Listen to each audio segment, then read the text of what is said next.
Le Lounge de l'entrepreneur. Épisode numéro 9, partie 2. Let's go!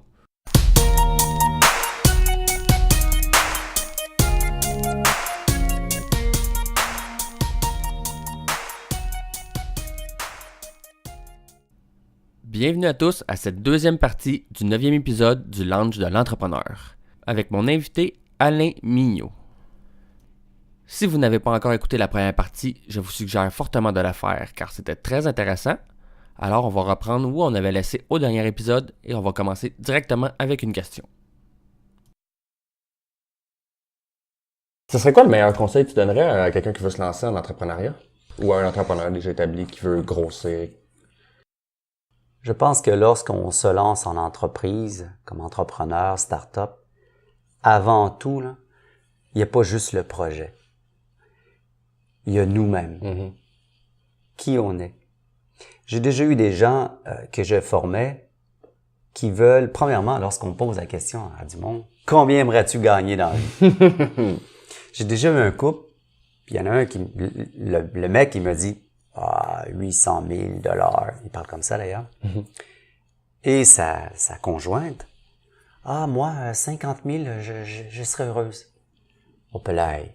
Et là, je me disais, écoutez, il me paye pour les coacher. Je me disais, si vous voulez que j'arrête de parler, je vais arrêter, mais vous me payez. Je vais vous dire la vérité. Je vois un problème ici. Pourquoi? Mais parce que madame veut gagner 50 000, puis toi, tu veux en gagner 800 000. Vous avez des enfants? Oui. Vous savez que vous n'avez pas les mêmes ambitions. C'est correct. C'est correct. Sauf que lorsque je commence cette formation, madame, il faut qu'elle comprenne une chose. C'est dans l'immobilier, puis c'est la même affaire dans les startups technologiques ou peu importe. Il va falloir comprendre que si votre mari veut faire 800 000, qu'il va falloir l'appuyer. Pourquoi? Parce que la location, c'est le soir et le week-end. Moi, c'est rare que je vois du monde venir visiter les immeubles, là. Lorsque tu veux faire 800 000, il te faut probablement un 50 appartements. Pas un triplex. À moins que tu me dises, dans 50 ans, tu veux être millionnaire. Si tu veux être millionnaire dans un an, c'est un 50 appartements qu'il te faut. Souvent, je remarque des choses qui sont pas polarisées à ce qu'on veut être. Oui, dans le manuel que j'ai écrit, oui, il y a des sacrifices à faire. C'est la première des choses qu'il faut identifier. Si tu es pas prêt à faire des sacrifices, si toi tu t'en vas à gauche puis ta femme s'en va à droite, il va falloir que tu planifies qu'à un moment donné, le Y, là, vous allez vous perdre de vue. Non, pas le choix. Par contre, si elle t'appuie, ou ça peut être l'inverse, monsieur va appuyer madame, parce que ça peut être madame qui a autant d'ambition. C'est juste ça que je veux sensibiliser. Que tu aies la connaissance ou pas, une personne qui est autodidacte va aller chercher, il va s'entourer correctement. Une personne qui n'a pas peur de travailler le samedi, le dimanche va être au bureau. Mais contrairement à une personne qui me dit, moi, il faut que je sois à la maison à 4 heures. Pourquoi? Parce que j'ai mon enfant à aller chercher. Cool, parfait jusque-là. Le soir, non, le soir, mais non, parce que c'est du temps familial. Je respecte ça. Mais souvent, lorsqu'on est dans l'entrepreneurial, dans les startups, on a des sacrifices à faire. Et les gens qui sont pas prêts à le faire, bien sûr, ils ont une longueur. Ils n'ont pas de longueur, ils ont un arriérage par rapport à la longueur d'avance qu'une personne peut travailler le soir, le week-end, ainsi de suite. Non pas parce qu'il n'y a pas de famille, parce qu'il y a des sacrifices à faire. Oui, clairement. Il n'y a pas une histoire que je n'ai pas entendue qu'il n'y a pas de sacrifice. Tous ceux qui ont réussi, ils ont tous une histoire de sacrifice. Oui, à un moment donné, tu as atteint un succès. Tu peux dire, ma chérie, mon chéri, je travaille plus le vendredi, samedi, dimanche. On prend 3 jours. On travaille seulement 4 jours. On commence à travailler moins. Correct. Souvent, c'est le contraire, par contre. Ça, c'est lorsque tu as atteint ton plein potentiel, puis à un moment donné, tu commences à ralentir. Ou tu es satisfait avec ce que tu as gagné, un des deux. Mais le sacrifice, il est super important. Aussi, polariser ses idées aux actions. Faire en sorte que ce que tu fais au quotidien, ben, que c'est pour ton projet. Mhm. Combien de fois, le vendredi soir, j'étais avec mes amis, il était 11 heures, on était rendu à 3 bières. J'ai les boys, OK, good, je m'en vais. Mais Alain, t'es donc ben plate, pourquoi tu t'en vas? Mais attends, je dis, je travaille demain. Oui, mais on est vendredi soir. Mais c'est pas grave, je travaille demain. Eux, ils ont tous un projet. Mhm. Je comprends pas comment est-ce qu'ils font pour veiller jusqu'à 2-3 heures du matin et puis être productif. Ouais. Un gars qui va courir le marathon, là, la veille, est-ce que tu vas le voir dans un bar à 3 heures du matin? C'est sûr que non. C'est sûr que non. Il faut faire en sorte toute ton énergie, toutes tes pensées, tous tes sentiments soient alignés juste sur une chose, ton objectif. Mhm. Et ça, il y a des sacrifices à faire. Ouais, clairement. Ça, c'est quelque chose de... J'ai envie de partir en vacances. Exemple, j'ai des points, j'ai plein de points pour partir en vacances, des billets d'avion, des cartes de crédit. Chérie, je ne peux pas. Pourquoi? J'aimerais, mais je peux pas. Je peux pas. Travaille sur We Rose. Faut que je travaille sur We Rose. C'est comme ça. Voilà les conseils que j'ai à donner. D'analyser la faisabilité de vos projets est une chose, mais après ça, comment est-ce que vous allez être en mesure de gérer vos sacrifices? Ouais. Ouais, c'est sûr que c'est plus dur quand tu veux partir, si t'as des enfants, faut que justement ta blonde t'encourage là-dedans. J'ai un de mes amis, justement, qui c'est parti d'une compagnie que c'est le soir puis la fin de semaine. Un peu moins la fin de semaine, justement, il a réussi à, ça, il peut ne pas le travailler la fin de semaine, ça c'est pas super, là. Mais avec sa blonde, ils ont 2 enfants puis d'accord que 2-3 soirs semaine, il peut aller travailler sur ses projets, sur son projet. C'est partie de la gang. Faut il est 8h, 9h le soir. Je suis toujours encore en train de travailler. Ah ouais. Encore aujourd'hui ou? Encore aujourd'hui. OK. Je vais dans le lit le soir, je suis en train de travailler. Ah ouais, J'ai ma conjointe qui est à côté, elle le sait. C'est les réseaux, je réponds aux gens, je félicite les gens. À 5h30 le matin, j'ai mon téléphone sur les réseaux. Je vais voir le LinkedIn, le Facebook, le Instagram. Like, bonjour, lâche pas. C'est comme ça. Ouais. C'est comme ça, on n'a pas le choix. C'est clair. Là, ton seul projet actuellement, c'est We Rose? Seulement We Rose. OK. Là, tu disais que t'avais écrit un manuel tantôt, pendant que tu parlais de... Oui. C'est quoi le manuel? Ça parle de quoi?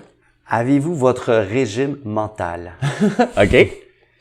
Parce qu'on se fie beaucoup à l'apparence. Bien sûr que l'apparence est important.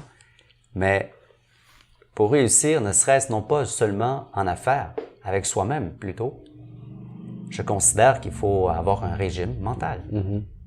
80 000 pensées nous passent au travers le coco par jour. C'est fou, ça. Chaque fois que j'entends ça, je suis comme, oh my God. Et semblerait-il, 80% de ces pensées sont négatives. Oh boy. Encore une fois, la nuance entre la négation ou le positif est une autre chose. Bon. Moi qui ai fréquenté le bouddhisme, puis j'ai fait plein de lectures, puis j'en fais toujours d'ailleurs. Ce qui est bien pour toi n'est pas nécessairement le bien de ton voisin, puis ce qui est négatif pour ton voisin n'est pas nécessairement négatif pour toi. C'est quoi la notion entre le bien ou le mal? Moi, je dis toujours aux gens, il faut absolument que tu aies un régime mental. D'observer tes pensées, de quoi tu te nourris. J'ai lu, à titre d'exemple, Paul Desmarais et M. Péladeau. Paul Desmarais, notre milliardaire du Canada, Paul Péladeau, le Journal de Montréal. Lorsqu'ils se sont rencontrés pour la première fois, c'était super intéressant à lire. Hyper intéressant. Ce qu'ils ont mangé était calculé. Leur position auprès de la table, le bureau, était calculée. La densité de la lumière était calculée aussi. Eh boy, OK. Tout, c'est stratégique. Et j'imagine que tout ça est fait et que finalement, tu as mal dormi, tu t'es mal nourri, ça marche pas. Pour être 100% performant, il y a plein de choses qu'il faut connaître et qu'il faut appliquer. Les gens ne savent pas lorsqu'on a eu notre campagne de la politique, Aux États-Unis, c'est beaucoup plus pratiqué, mais ce qui est fascinant, c'est le langage et ce qu'on écoute, tel que vous écoutez présentement. Lorsqu'on présente, parce que je m'adresse aux entrepreneurs, souvent dans les présentations, on dit « What's the pain? » Ouais. C'est quoi le mal du marché? Secondo, on veut savoir c'est quoi toi ta solution? La troisième chose, comment est-ce que tu vas le faire? Tout ça, on enseigne ça dans l'elevator pitch puis les présentations. C'est cool jusqu'à là. Mais est-ce que vous vous êtes déjà rendu compte? Le pain, vous faites appel au cerveau reptilien. On a 3 cerveaux. Le reptilien, le limbique et le cortex. OK. Le reptilien, c'est la peur, la souffrance, le pain lorsque vous parlez de votre marché. Le limbique, il est là pour les émotions. Et pourquoi? Parce que, regardez, mon produit va réaliser ça, je vais régler le pain, émotion. Le cortex, la logique, l'analyse. Comment est-ce que je vais faire ça? Je vais le faire parce que, avec ça, je vais réaliser que ça. Et vous venez de boucler, comme les politiciens font, des effets de causalité dans une phrase. Vous apportez la peur au cerveau reptilien, au limbique, l'émotion, vous ouvrez l'espérance d'une personne, vous y bourrez l'émotion et vous refermez avec une logique que la personne dit « Hey, ben oui, c'est vrai. » Lorsque l'on parle au quotidien, « Chérie, on est fatigué, hein? Ça n'a pas de sens, ça fait longtemps, on travaille, on s'est pas arrêté, puis je pense qu'on devrait prendre des vacances. »« Ah oui, moi j'aimerais bien aller à Paris. On va aller visiter, on va se reposer, puis ça va être super, aller à Paris. » La peur, le reptilien, on est fatigué, Paris, l'émotion, limbique. Ouais, mais tu sais quoi, notre budget ne nous le permet pas. La logique qui arrive, qui est le limbique. Hey, c'est fou, pareil, hein? Les effets de causalité dans les phrases. L'illusionnisme. Il y a 2 choses qui drivent la motivation. C'est pas moi, là. C'est pas moi qui dis tout ça, hein. Je sais le parler, le vulgariser, mais c'est de la science. 2 choses qui drivent la motivation. La peur et le plaisir. Et bizarrement, c'est ce que Jules César savait faire. Pour occuper son peuple, pour qu'il se fasse aimer, il faisait quoi? Il mettait des gens qui se combattaient avec les lions, pour ne pas dire se faire bouffer avec les lions. Ouais. Ils étaient une masse incroyable, la peur et le plaisir. C'est super important, la peur et le plaisir. Et c'est comme ça qu'on arrive à avoir de la motivation. Un exemple. Lorsque je fais des ateliers, j'apprends aux gens à aller au-delà de la pensée. Non pas parce que lorsqu'on négocie, lorsqu'on veut vendre un produit, on fait affaire avec des gens qui ont une mémoire, qui ont des habitudes, des réactions.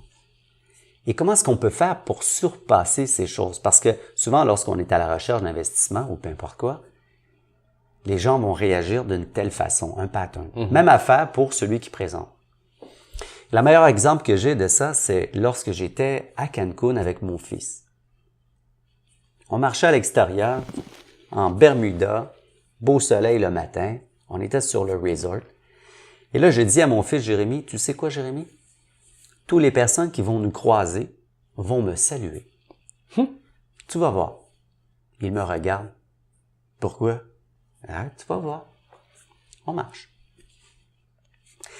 Et là, la première personne, « Hi, sir. »« Bonjour, madame. » Il me regarde. « Comment ça te fait? »« J'attends. Il y en a 2 autres qui s'en viennent. »« Hi, sir. »« Hi. »« Hi, sir. »« Hi. » Il dit, « Comment ça tu fais? » Il dit, « Je le sais. » Il dit, « C'est facile, ce sont des employés de l'hôtel. »« OK. » Je dis, « Dis-moi qui? » Un Américain, Bermuda banane, genre, bien bâti. Il passe, « Hi, sir. »« Hi. » Et là, je dis à mon fils, histoire courte, je dis à mon fils, Jérémy, lorsque tu regardes une personne plus que 5-6 secondes dans les yeux, et tu le croises, Faut pas que tu lui fasses des yeux de la mort. Pas lui, son inconscient, pour s'assurer que tu as rien contre lui parce que tu vas au-delà de la normalité, va te saluer par réflexe de sécurité. Là, il dit, ah, mais oui, bien sûr.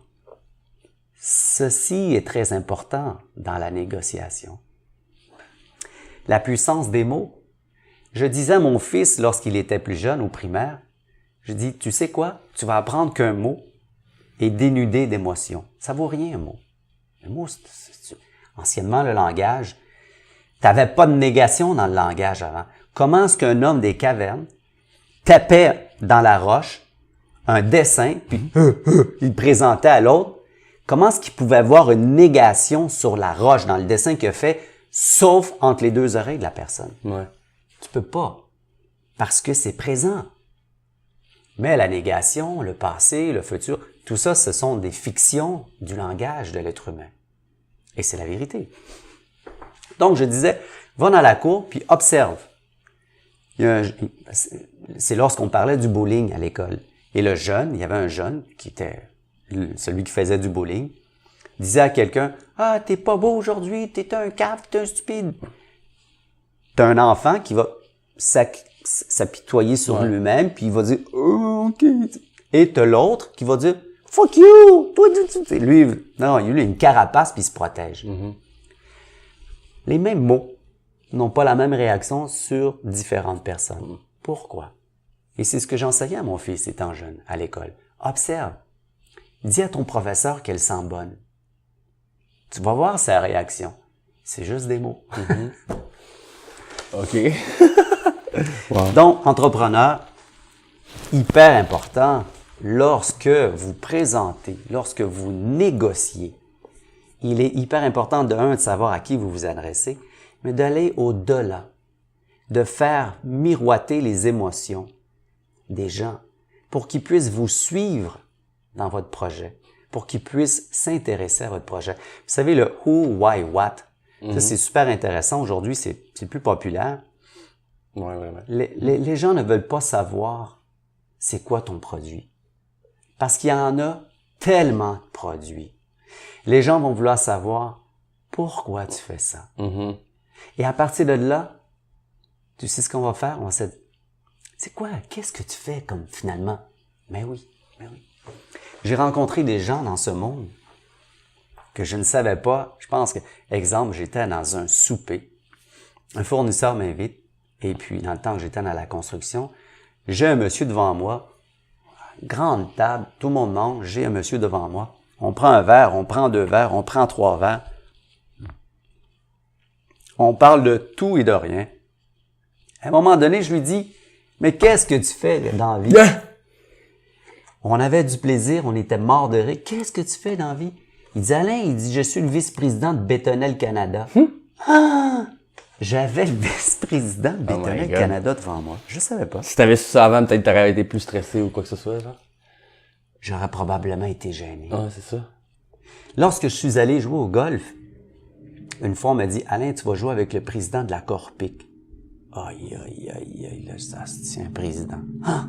Je suis arrivé là, Jean-François Bigra, de rien de plus simple, il y avait des pantalons d'armée. Je te jure, des pantalons d'armée. Et le soir, il s'habille avec un truc papillon. Ah, ouais. Wow. Ouais. Puis lorsque débouché son thermos, il dit, j'ai du café avec du cognac, vous en voulez-vous? Genre, what? C'est le vice-président, c'était le président de la Corpic. Wow! Mais j'avais une crainte, parce que oui, je le savais. Donc, voilà. C'est clair, mais ça a dû calmer une fois qu'il a ouvert le thermos.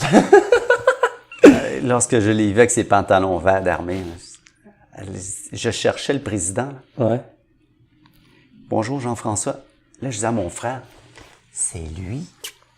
Faut pas se fier aux apparences, non, bien sûr. Mais vraiment pas. Donc voilà, entrepreneur, les quelques conseils que j'ai à vous donner. Ah, c'est excellent, c'est des très bons conseils. Tu parlais que t'as beaucoup lu, justement, tu parlais du bouddhisme, t'as lu aussi sur l'histoire de Pélado et des Marais. Y a-tu un livre que tu recommanderais à tout entrepreneur de lire? Je Si t'en as plus qu'un go, mais mettons un livre là, que tu penses qui pourrait vraiment aider à l'entrepreneuriat. Ben, moi, je dirais avant tout, il y a tellement de livres sur comment faire l'entrepreneur, motivation. Je crois que l'aventure, pour être un entrepreneur, start-up, c'est pas le produit que l'on vend ou l'idée que l'on veut vendre. C'est vraiment un état d'âme, un état d'esprit. Et c'est pour ça que je vais vous recommander plutôt des livres tordus sur, non pas le bouddhisme, mais sur certains patriarches. Ce sont des livres qui ont été, qui sont renommés. OK. Et si j'ai quelque chose à vous conseiller, c'est Wang Po. OK. Wang Po, c'est un vieux patriarche. C'est incroyablement, c'est pas quétaine, là, c'est ni profond. C'est à tordre l'esprit. OK. C'est à tordre l'esprit. Et pourquoi je vous suggère ça? Parce que, vous savez, il y a des sages, on voit souvent ça dans des documentaires, il est avec une cloche dans le foule de l'action, dans une société, puis à chaque pas, il fait cling, cling, cling, il avance un pas. Cling, cling, cling, il avance un pas. J'ai vu ça. Pourquoi? Parce que tout ce qui va vous entourer va aller probablement à 100 000 à l'heure. Et si ça va pas à 100 000 à l'heure, c'est vos pensées qui vont aller à 200 000 à l'heure. Mais chaque chose a son temps. Oui, il faut consacrer du temps au travail. Mais lorsqu'on est capable de faire le ménage, non pas juste sur notre bureau d'ordinateur, mais dans les pensées qui nous côtoient, je vais vous dire, vous allez atteindre ce qui est reconnu aux États-Unis, un peu partout, un effet de fluidité. Et l'effet de la fluidité, c'est la gestion des émotions. Et il est démontré et prouvé. C'est pas Jules César, on va dire. Léonard de Vinci, on pensait qu'il dormait sur son échafaud. Il dormait pas. Il se reposait. Graham Bell avait des problèmes dans son laboratoire. Il allait prendre un recul, il allait non pas dormir, il revenait avec des solutions. En voulez-vous des scientifiques, des gens qui ont réussi comme ça, qui, soi-disant, se retiraient intérieur où ils prenaient une pause dans leur pensée et ils revenaient avec la solution. L'effet de la fluidité, il y a des grands maîtres de ce monde qui l'utilisent. Ils sont les spécialistes dans leur œuvre, dans leur domaine. Et pourquoi? Ils ont une facilité comme ça. Est-ce qu'ils ont appris? Non. Ils n'ont pas appris tout ce qu'ils savent. Ça leur vient à l'esprit d'une manière incroyable. C'est ce que nous appelons l'effet de fluidité. Puis il y a des livres sur les effets de fluidité, puis ils ont fait des tests aux États-Unis, puis un peu partout. Donc, si vous êtes capable de mettre votre cerveau à off, gérer vos pensées, voir qu'est-ce qui me traverse comme pensée, juste faire la gestion du trafic des pensées, là, je vous le dis, là, couchez-vous de bonne heure, là, c'est du sport. C'est du sport. Ah, c'est clair. Maintenant, lorsque vous êtes rendu à un certain niveau pour gérer l'effet, pour avoir justement cet effet de fluidité, cette intuition qui vous habite, vous allez pouvoir passer au travers de toute chose. OK. Toute chose. Il n'y en a pas d'obstacle. Il n'y en a pas. Vous allez voir arriver les choses à 200 000 à l'heure, à 2 km, à 100 km. Mais oui, l'effet de fluidité est super important. Et pour atteindre l'effet de fluidité, il faut probablement être capable de se détendre, relaxer, méditer. Je veux pas rentrer dans la méditation, il y en a tellement là, de façon de méditer. OK, mais t'en fais-tu? Est-ce que t'en fais de la méditation? Pour moi, la méditation n'est pas un effet statique. C'est à tous les secondes.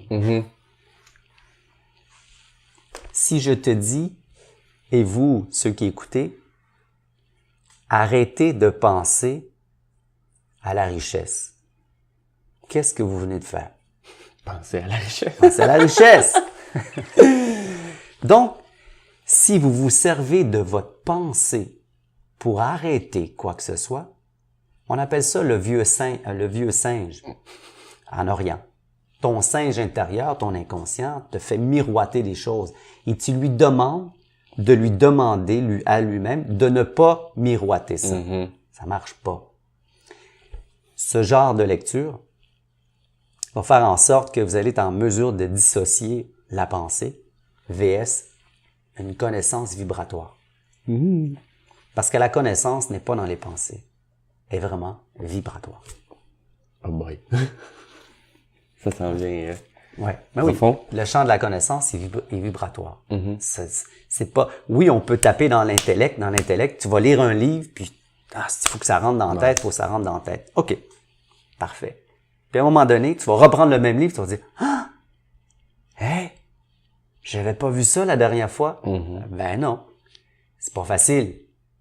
Parce que oui, on peut raconter la même histoire de Pinocchio, puis finalement, après la 4e fois, on en saisit tout l'importance de certaines choses qu'on n'avait pas compris avant. Comprendre est une chose, puis absorber la connaissance, c'est autre chose. Non, il y a des trucs justement qu'on se fait dire plusieurs fois, puis c'est après la 12e fois qu'on... C'est après la 2e fois. C'est parce que t'as pas compris? Non, je l'ai entendu par contre de mes oreilles. C'est un bon livre, le Wang Po. Wang Po, ça c'est le titre ou c'est l'écrivain? C'est l'écrivain. Il y a 2 Et lui, livres, il doit en avoir beaucoup, sûrement? Non, seulement 2. Il y a juste 2 livres? 2 livres de Wang Po. Comment t'écris ça? Ben, de toute façon, je vais le mettre en lien. Oui, je vais te le donner. Parfait.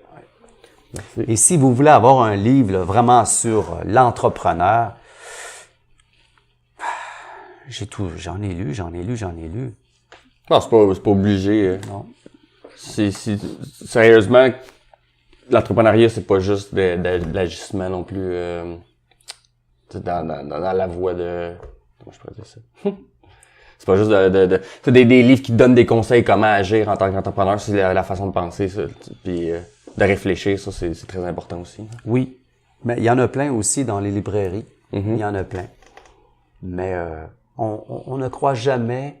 Lorsque une fois j'ai donné une conférence, je commençais à parler de justement les énergies, puis Wang Po. Par la suite de ma conférence, on est venu me voir, puis on m'a dit « Monsieur Mignot, c'est très rare que l'on fait un parallèle, on mélange le côté entrepreneur avec les énergies. » Puis c'est super intéressant. Puis j'ai constaté que beaucoup de personnes qui sont venues me voir, puis qui me disaient la même affaire. « Wow, on a aimé ça. » OK. Souvent, c'est tabou, ce genre de choses. On est entrepreneur, on est tough, on est solide, on dépresse, on stresse, on parle pas de l'intérieur. Oh my God. Celui qui rame, là, je peux te parler de la chaloupe puis des pagailles, là, correct. Mais le mec qui rame, là, est-ce qu'on peut s'en intéresser un peu? Il me semble que oui. J'avoue, S'il est pas en santé, le mec qui rame, il arrive quoi? C'est vrai. Il est essoufflé. Mais à un moment donné, il va péter au froid, là, le monsieur qui rame. Il faut s'intéresser à lui. Parce que c'est lui qui va être dans la chaloupe, qui va savoir ramer à un bon rythme pour qu'il fasse en sorte d'arriver à son objectif. Ben oui. Oh my God. C'est fou, hein? Tu fais des conférences sur quoi? Sur l'entrepreneuriat, sur l'immobilier ou sur l'entrepreneuriat. OK. Oui. Et souvent, j'aborde le sujet du soi, bien sûr. Parce que pour moi, c'est la première des choses. Première des choses. C'est pas ton produit qui m'intéresse. C'est pas comment tu veux le faire ou si tu vas innover.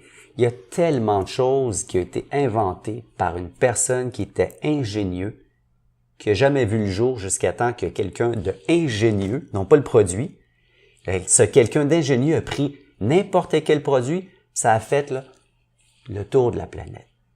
Comment se fait-il? Comment se fait-il? C'est pas le produit. C'est celui qui a su comment y apporter de la valeur, qui a réussi à le mettre en marché. Donc, ce qui m'intéresse, c'est pas votre produit. C'est la personne qui est à l'arrière du produit. Non, il y en a beaucoup, ceux qui disent, mettons, ceux qui font du angel investing, là, qui investissent dans des entreprises, ils disent, moi, c'est pas, j'ai investi bien sûr dans l'entreprise, dans l'idée, mais c'est surtout dans l'entrepreneur. Tu peux avoir la meilleure idée, mais si je vois que t'es pas sérieux puis que ton parcours me donne pas l'impression que tu vas avoir du succès, ça vaut pas la peine. Si justement tu passes tes fins de semaine, tes soirs puis tes fins de semaine à aller sortir, à boire des bières avec tes chums au lieu d'être en train de travailler, ben, tu seras pas l'entrepreneur pour qui le monde veut l'investir. Et ça, j'ai plein d'exemples. Autant l'entrepreneur, autant l'investisseur. J'ai déjà vu des entrepreneurs, oui, correct, très bons, mais les investisseurs, oui, mais crise compliqué. VS, des entrepreneurs qui sont investisseurs, qui ont beaucoup plus de facilité. je veux pas dénigrer, mais j'ai plus confiance. Je crois qu'il est plus facile de convaincre un entrepreneur qui est devenu investisseur que d'une personne qui a travaillé toute sa vie à salaire, puis qui a été consultant. Exemple toujours, ça veut pas dire que c'est ça. Consultant, et que finalement, il y a de l'argent à investir. Je crois que ça peut être un peu plus compliqué. Ah, c'est sûr. Parce que moi, j'en ai l'expérience, là. Celui qui a été consultant toute sa vie, my God, que c'est compliqué, puis... il a peur d'investir. Il a peur d'investir, puis ça va te prendre un contrat de 20 pages. Ouais. L'entrepreneur qui est rendu à succès, qui sait probablement plus par le feeling si tu vas réussir ou pas, va avoir plus de facilité à investir dans des entrepreneurs, des jeunes pousses. Ouais. Puis des fois, eux autres, ça va être sur un coin de table, comme un peu ton monsieur qui t'a le 60 logements, ça s'est fait au téléphone en dedans de 5 minutes, là, va faire parler, là. Il y a quelque chose que j'ai pas dit tout à l'heure. Si vous l'écoutez, c'est bon signe parce que vous allez avoir passé au travers de la podcast au complet.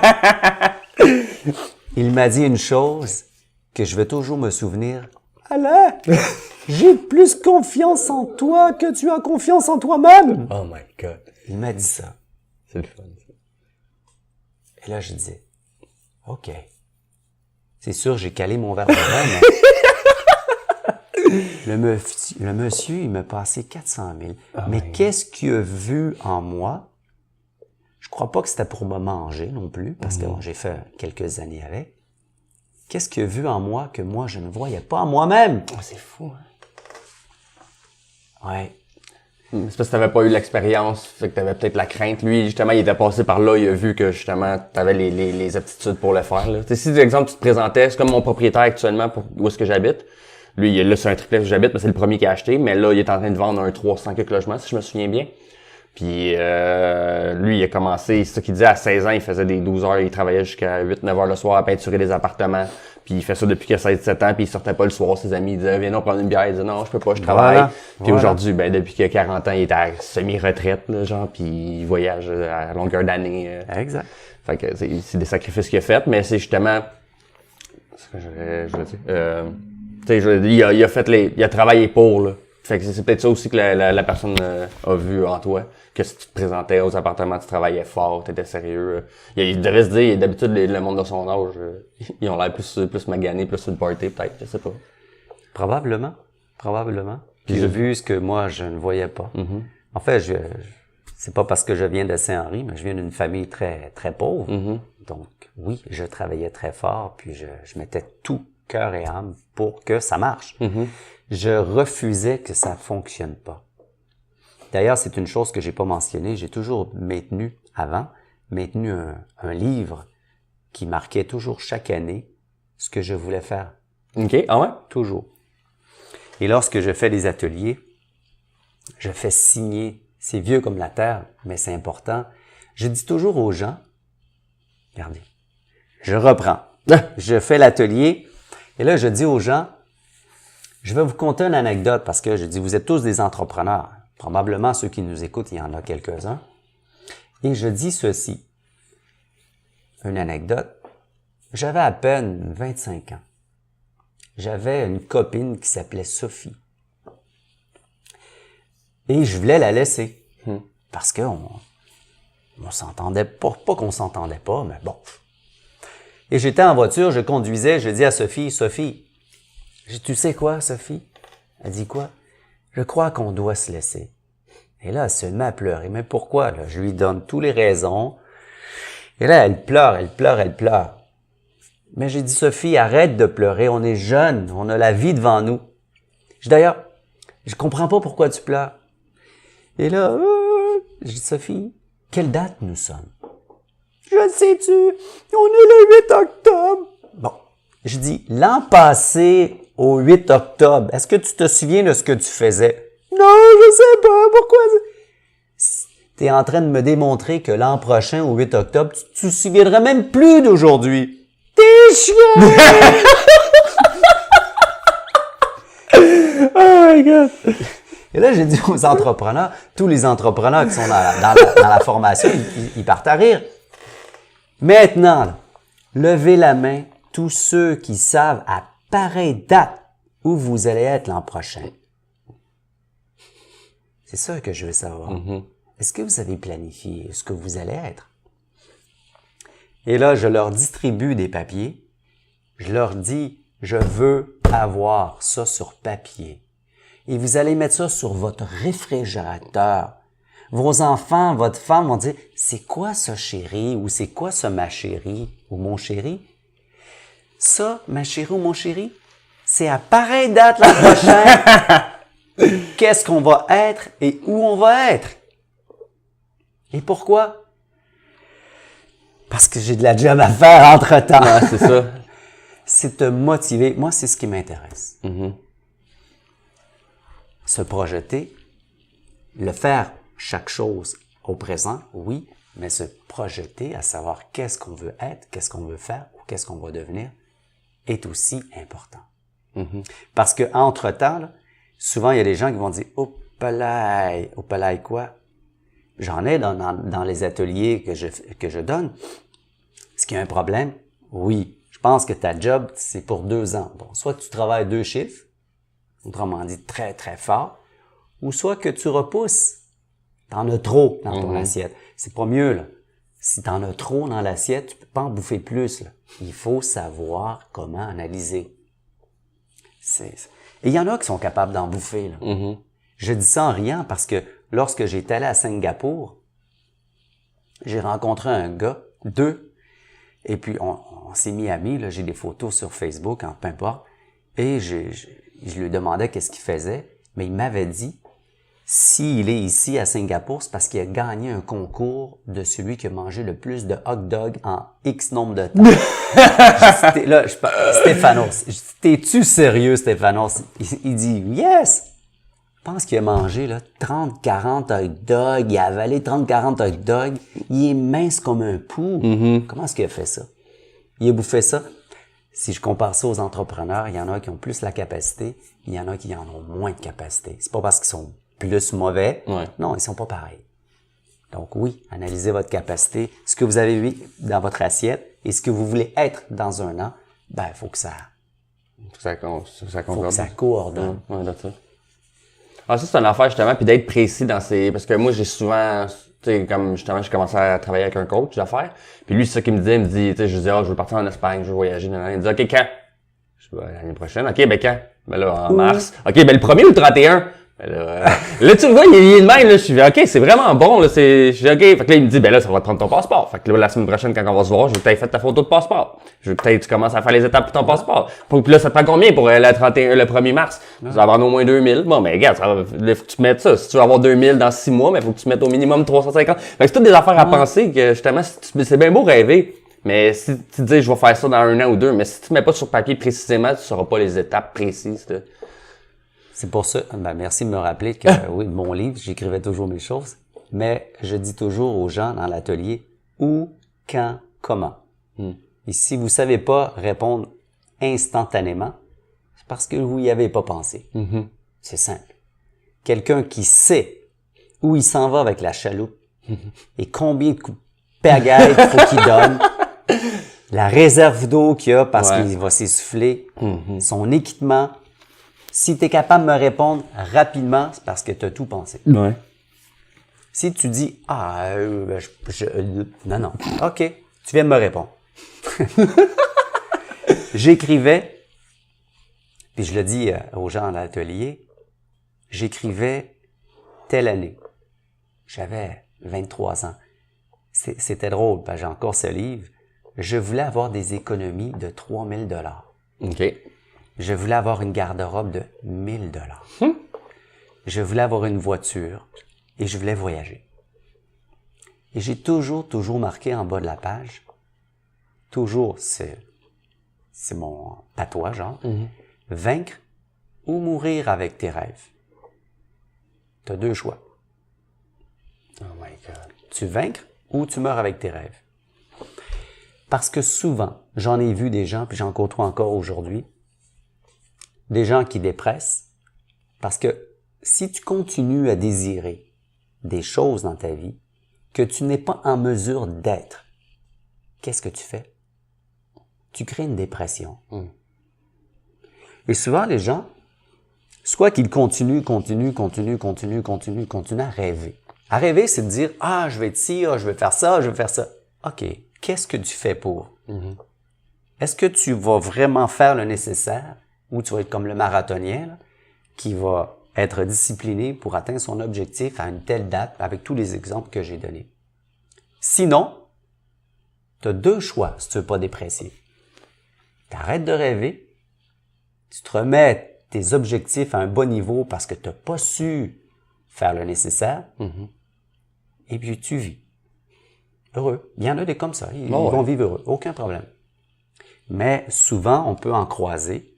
Ils veulent, mais ils font pas le nécessaire. Tu as deux choix, vaincre ou mourir avec tes rêves. Si tu vaincras pas, tu vas mourir avec tes rêves. Si tu les lâches pas, tu vas dépresser. C'est la façon que moi je le vois. C'est quand même réaliste parce que moi je trouve que c'est un peu par ça que j'ai passé dans les dernières années. Je rêvais éveillé, j'avais plein d'idées de ce que je voulais vraiment faire, puis je le faisais pas. Puis justement, je voyais pas le bout. Tu sais, j'ai jamais été suicidaire, là, tu sais, penser que, oh mon Dieu, j'ai toujours dit, j'ai trop d'affaires à faire, au moins à essayer. Tu sais, j'ai pas voyagé. Je voyageais quand j'étais jeune, c'était grâce à mes parents, mais là, j'ai pas été genre seul en backpack. Faire du bénévolat, ça, c'est quelque chose que je veux vraiment faire. Mettons, aller en Afrique ou Haïti, aider du monde. Je veux vraiment aider beaucoup dans ma vie, c'est ça que je voudrais faire. Mais justement, j'agis pas, puis tu sais, je vais justement parti comme ça, je vais arriver à 55 ans, j'aurais pas voyagé, j'aurais pas rien fait. Fait que c'est pour ça que j'ai commencé tranquillement à faire les étapes, le podcast, des trucs comme ça, puis Bravo. Puis ça m'aide à rencontrer des entrepreneurs ça m'ouvre des portes, puis ça me motive quand je sors, comme je vais sortir de l'entrevue, puis je vais être super motivé, je vais arriver chez nous, je vais travailler sur mes projets. C'est vraiment motivant à faire ça, puis j'adore ça. Bravo. Puis je te remercie beaucoup justement pour ton énorme temps, c'est très apprécié. Mais si tu veux justement en finissant, tu parles justement beaucoup de la conférence, ton livre, y a-t-il une place précise qu'on peut aller si on veut trouver tout ça? Je donne des conférences et des ateliers par l'intermédiaire de Défi Montréal. OK. Présentement. Et puis effectivement, je vais lancer une plateforme prochainement avec des ateliers en ligne. OK. Mais ceci étant dit, après que je vais avoir lancé WeRose. OK. Mais là, WeRose, il est lancé. Là, si on veut aller justement sur WeRose. WeRose. Mais ce qui s'en vient dans WeRose, ce qui est super important, c'est le recours collectif. OK. Donc là, nous avons eu un gouvernement, la CAQ, qui était favorable, avant qu'il gagne ses élections, au remboursement. OK. On a envoyé un mail à tous nos usagers, à tous nos WeRose, la semaine passée, pour dire, maintenant, jour 1, parce qu'il est apparu avec une photo, jour 1, notre gouvernement Legault, on veut remettre l'argent dans les poches des citoyens. Bon, ça commence bien. Pourquoi? Parce que la CAQ a toujours prôné le remboursement des trop-perçus. OK. Lorsque nous, on a mis en demeure le gouvernement d'1,3 milliard, écoute, on a osé, on l'a fait. Oh my God. On a appelé tous les médias. On ne l'a pas fait dans un petit coin. On a appelé tous les médias. On a appelé un huissier. Puis on a dit au huissier, je vais te remettre en main propre une mise en demeure que tu vas aller porter au gouvernement. Et cette mise en demeure, elle était de 1,4 milliard qui disait au gouvernement, tu rembourses les citoyens. Tu as 10 jours pour le faire. Bon, on s'attendait pas à ce qu'il le fasse. Là. Évidemment. C'est très symbolique. Mais ça a été Mon frère me disait, t'es sérieux? Je dis, ben oui, pourquoi pas? On va le mettre en demeure, le gouvernement, d'1,4. 1,4 milliard. Oh my God, 1,4, comme il y a rien là. Qui est assez malade, audacieux pour mettre le gouvernement en mise en demeure d'1,4 puis appeler tous les médias pour que ça passe dans tous les médias aussi. Je l'ai pas fait, puis j'ai pas collé ça sur un tank puis mis ça dans la boîte aux lettres. Non, personne ne le sait. Tous les médias le savaient. Là, on sait. Bon, ce qui arrive prochainement dans WeRose, on a fait toute cette démarche pour les trop-perçus avec la coalition Peuple allumé. Et là, notre gouvernement est favorable parce que à cet événement, c'est pour ça que j'en parlais, Madame Soucy, qui va être probablement la future ministre de l'Énergie. OK. Je m'avance. En fait, c'était la porte-parole de l'Énergie. Ouais. Je crois que maintenant ils sont en poste, assurément avoir le poste du ministre de l'Énergie. Elle est venue, elle a pris le micro à notre événement, dans notre soirée, elle est montée sur la scène, puis elle a blasphémé contre les libéraux pour dire il faut rembourser les citoyens. Maintenant, ils sont au pouvoir. Et pas juste ça, là. Plusieurs événements, elle a commenté, Mme Soucy, Chantal Soucy. Et anciennement, ils ont fait même une pétition. L'an passé, la CAQ a fait une pétition pour dire aux libéraux rembourser. Ah ouais. Ils ont ramassé 50 000 signatures. OK. Et moi, j'ai dit dans le mail que j'ai envoyé à tous nos We Rose, à quoi a servi cette pétition? Avoir vos informations?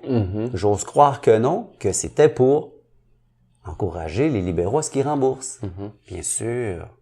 Mais maintenant, ils sont au pouvoir. On s'attend à ce qu'ils remboursent. Voyons voir ce qui va se passer prochainement, dans les mois qui suivent. Mais chose certaine, ils sont au courant, ils sont informés. On a envoyé à tous nos gens ce mail. D'ailleurs, je ne sais pas si je dois prétendre ou si je dois en faire une conclusion, mais les sondages indiquaient, le matin même des élections, que les libéraux étaient à 2 points de la CAQ. Et ça, on va voir si... Ils étaient à 2 points de la CAQ. Et tous les boîtes de sondage disaient que les libéraux sont à 2 points de la CAQ. On va avoir un gouvernement, si c'est la CAQ, vraiment minoritaire. Il s'est passé étrangement que le gouvernement, la CAQ, a un gouvernement majoritaire. Et de loin, là, je regarde des articles et là, on essaie de trouver, mais qu'est-ce qui s'est passé? Qu'est-ce qui s'est passé? Qu'est-ce qui s'est passé? C'est les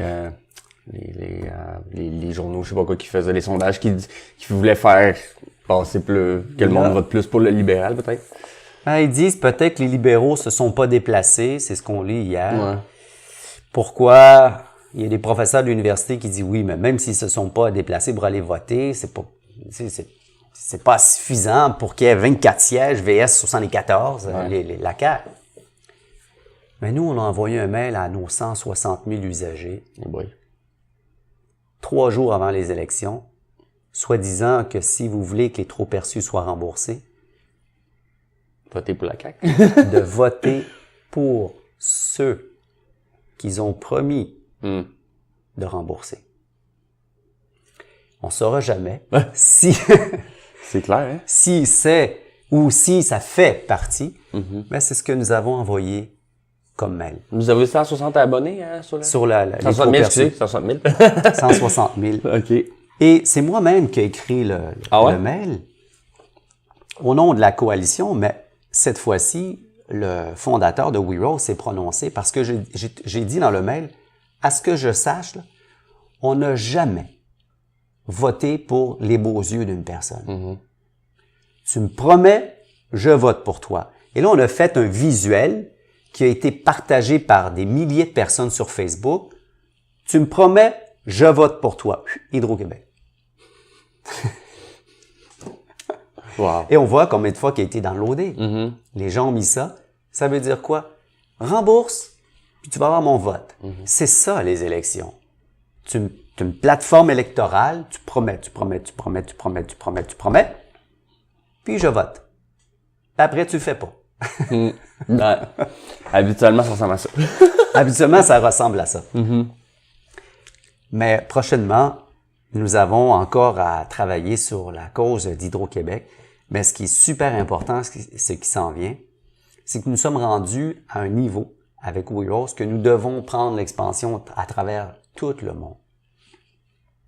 Et nous allons commencer, c'est la promotion, nous allons commencer au mois de novembre, le 7 novembre, une campagne de sociofinancement par équité.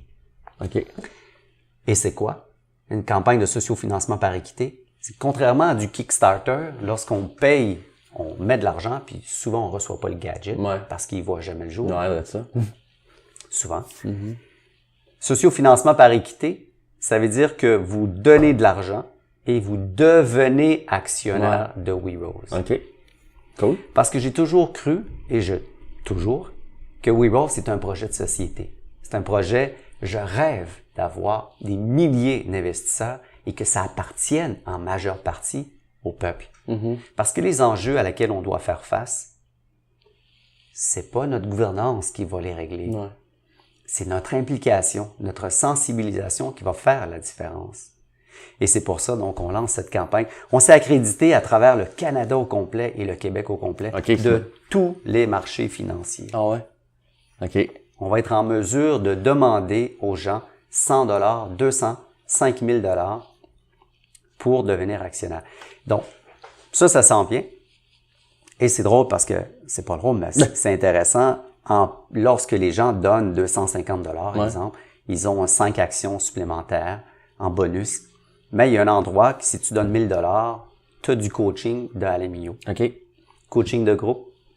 Si tu donnes 2000 $, je pense que tu as le choix entre le coaching immobilier de groupe et un cours de salsa hacker. C'est quoi ça, le salsa hacker? Écoute, un jour, je suis allé au Mexique. Je suis revenu du Mexique. Wow, que c'est beau la danse salsa. C'est une façon de prendre contact lascivement avec ta partenaire, non pas dire adversaire. Ouais. Ta partenaire, que souvent est un inconnu, peut être un inconnu. Donc là, lorsque je suis revenu ici au Québec, je me disais, Alain, j'aimerais ça. Je regarde, wow, c'est super. Je m'en vais à l'école. L'école de danse, Saint-Tropez. J'arrive au comptoir et je dis à la jeune dame, Madame, j'aimerais apprendre à danser. Effectivement, vous êtes à la bonne place. Good. J'ai dit, là, je regardais, là, ils avaient comme un menu McDonald's, OK. Combien de niveaux vous avez? On a 5 niveaux, monsieur. OK, je vais aller prendre les 5. Elle me dit, parce que vous devriez commencer par le 1. Je le sais, je ne commencerai pas par le 5, c'était certain. Je veux dire, je veux prendre les 5 niveaux.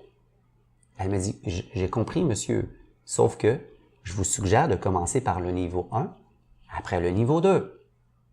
Je dis, j'ai bien compris, mais vous savez quoi? Je veux payer les 5 parce que j'ai pas toute la vie pour apprendre à danser. J'ai 7 mois pour apprendre à danser. Comme je suis planifié, j'ai autre chose à faire. C'est pas, une activité, non, une fois de temps. Non. Je veux être danseur professionnel. J'ai 7 mois pour l'être. Vous êtes certain? Oui. OK, parfait. J'ai payé les 5 niveaux. J'ai passé les 5 niveaux. 8 heures de cours de danse par semaine, minimum. 2 jours de pratique en plus. Donc, j'étais là 4 jours semaine. En plus, les bars que je pratiquais. Oh my God. Et j'ai passé le 1, 2, 3, 4, 5. Et je suis devenu un danseur de salsa professionnel. OK. J'ai participé au concours international, à la congrégation internationale de la salsa à Porto Rico. Oh. J'ai dansé avec toutes les femmes du monde. Parce qu'ils ont tous, chaque pays a son style différent. Ouais. Simplement te dire comment, la motivation, bien sûr, la visualisation, j'ai pas eu le temps d'en parler, la visualisation. Le cerveau fonctionne comme ça. Si je te dis, là, ce que tu vois un éléphant en place, t'as pas le choix de t'imaginer un éléphant dans ton cerveau parce que tu reconnais. Puis après ça, tu dis, non, c'est Alain, il n'y a pas d'éléphant ici. C'est le langage de l'être humain. Ouais. Donc, se visualiser, il y a plein de choses que les athlètes le pratiquent. Et je suis devenu un excellent danseur de salsa. À mon mariage, j'ai présenté un spectacle de mambo sur la plus vieille chanson reconnue, Mambo King. Ah ouais? Oh my God. J'ai engagé des danseurs de salsa à mon mariage. Je me suis plaint d'eux autres en plus parce que je trouvais qu'ils ne savaient pas danser. Pour Monsieur Tout-le-Monde, ils savaient danser. Ouais. Donc, pourquoi je dis ça? Parce que dans l'une des forfaits, si quelqu'un donne 1000, 1500, il y a le choix d'un coaching ou d'un cours de salsa hacker. Salsa hacker, c'est quoi? C'est simple. C'est que tu vas tout apprendre à danser pour que personne ne sache que tu sais pas danser. Parce que si tu vas à l'école, tu vas aller au niveau 1, et le niveau 1 a plusieurs modules. Et là, tu vas aller dans les bars, des pistes de danse, et là, tu vas être tellement gêné, tu ne danseras pas. Parce que tu vas avoir juste appris putain de pas de base, qui fait que t'es spoté comme tu peux pas savoir, là. Oh, ok, oui. Et tu vas sur la piste de danse, tu danses avec le pas de basse. Ah! Oublie ça, là. C'est comme si on te met toutes les lumières sur toi, là. T'es la vedette. Donc, le cours de salsa hacker, c'est de t'apprendre des pas de la danse, mais sans que personne sache que tu viens de commencer à danser. Et lorsqu'une personne, bien sûr, donne 5 000, 10 000, il y a d'autres forfaits, c'est du coaching pendant 3 mois privé, ainsi de suite. OK. Dans notre campagne de sociofinancement, super importante, on va rester 1 an en campagne. Ah ouais, OK. Et elle s'ouvre le 7 novembre. Ça, c'est sur le site de We Rose qu'on voit ça, qu'on trouve ça? On va avoir une bannière, elle est déjà là, un bandeau tout en haut qui invite les gens. Je vais inviter les gens sur le web un peu partout. Et en plus, l'emailing, on va solliciter bien sûr, on va demander à tous nos usagers s'ils veulent devenir actionnaires de We Rose avec nous. C'est un projet de société. Il faut changer ce monde. Clairement. C'est un très beau projet. Oui. C'est vraiment très intéressant. Beaucoup d'efforts et de temps. Ben oui, c'est clair. Si on veut acheter ton livre ou avoir des conférences, est-ce que tu as un site personnel ou... On m'écrit personnellement à l'adresse que l'on va mettre. OK, parfait. Mon livre, je l'ai jamais publié. Il a été corrigé, édité, mais il n'a jamais vu le jour. Que d'ailleurs, je vais l'offrir en e-book. Ah ouais, OK. Je vais l'offrir en e-book. Vous savez, lorsque j'ai fait ce livre, là, on était sur les grosses disquettes. Là. Tu sais, les disquettes... molles? Oui, les disquettes molles. Avec le trou au milieu? Ouais. Oh my God! Ouais. Oh my God! Mon premier ordinateur à vie. C'est ça. Oh, OK, ça fait longtemps. Oh my God! Absolument. OK. C'est un manuel vraiment de pratique. Découvrir les embûches intérieures. C'est quoi tes embûches? Puis après ça, les travailler et puis les reprogrammer d'une autre façon. En tout cas, c'est Ben, j'ai hâte de lire ça. le e-book. Ça s'en vient. J'ai hâte de lire ça. Ben écoute, je te remercie beaucoup Alain, c'était très intéressant. C'était vraiment... Écoute, moi j'ai toujours du plaisir, mais là, t'as des histoires vraiment rocambolesques. Mais c'est motivant, ça donne aussi une idée de que n'importe qui peut accomplir, même si tu viens selon où est-ce que tu viens, ça influence pas nécessairement où est-ce que tu vas aller dans la vie. Là. Oh que oui. Oh que oui. J'ai déjà vu et j'ai déjà eu des gens qui naissent dans la ouate. En fait, mieux que ça. Je faisais partie d'un club qui s'appelait IO. Non, qui s'appelait YO avant. OK. Maintenant, c'est IO. Young Entrepreneur International. OK. C'est reconnu, il y a 100 personnes qui font partie du chapitre Montréal, puis tu as des chapitres à travers le monde, puis tu as une plateforme, tu as un site web, tu peux solliciter, tu peux être accueilli, tu as des médecins, toutes sortes de monde. Et tu as YPO, Young President International. OK.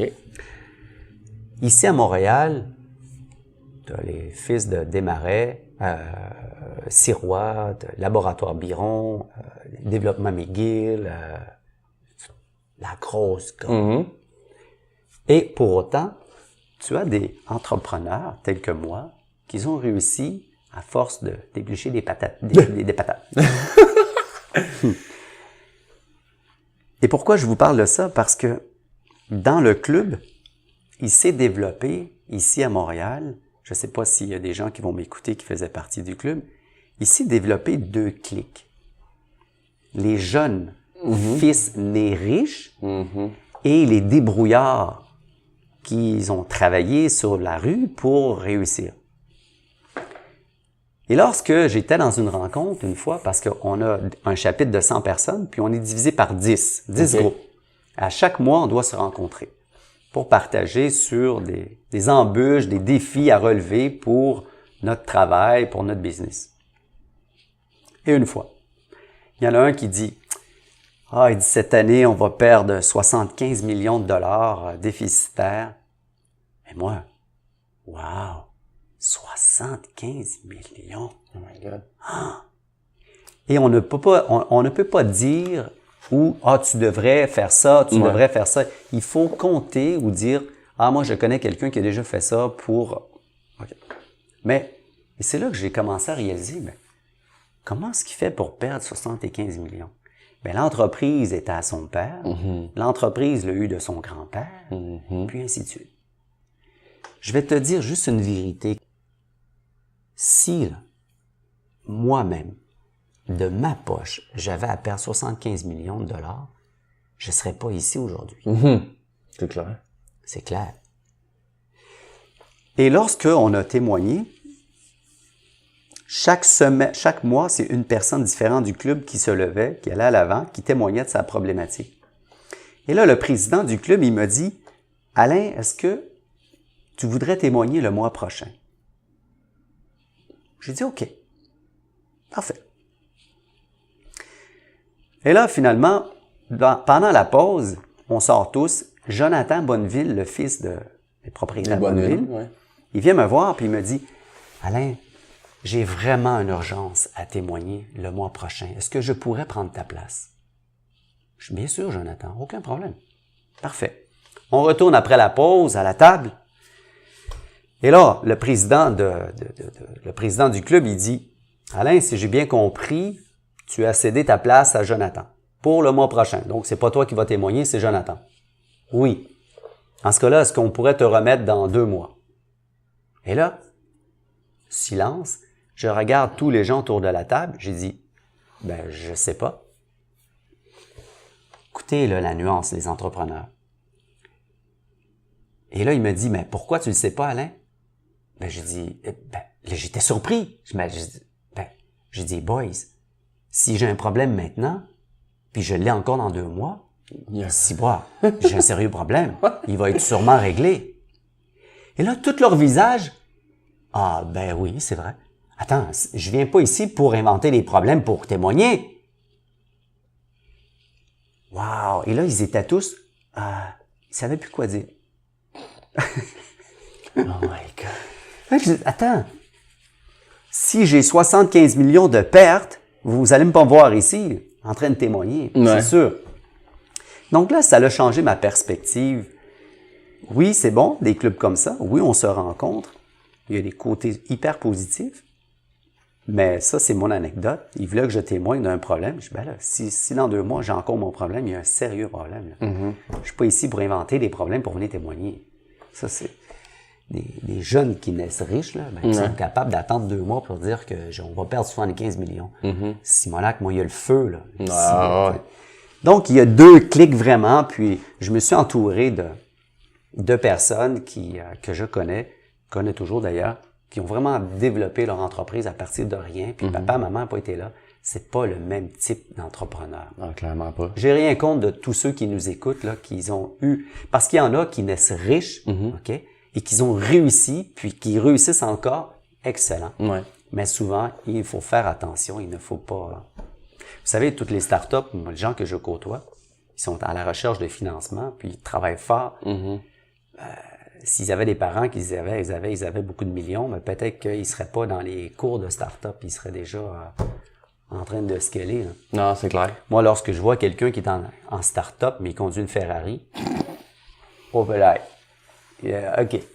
En start-up, oui, je demande ma start-up, Alain, en Ferrari, j'ai déjà vu. Oh my God. En Ferrari, OK. Disons qu'on n'entrevoit pas les mêmes problèmes. Non, c'est ça. Il n'y a pas les priorités aux bonnes places. Pas les mêmes défis. Non. Pourquoi je disais ça? Ah, ben, parce qu'on parlait de ton parcours d'où tu nais. Oui, c'est ça. Donc, c'est pas nécessaire. Voilà. C'est pas nécessaire qu'on soit riche ou pauvre, là. Tout le monde peut réussir, bien sûr. C'est vraiment très, très intéressant. On aurait pu continuer longtemps, j'en doute même pas. Correct. Il faut arrêter à un moment donné. Au pire, on fera une partie 2 éventuellement.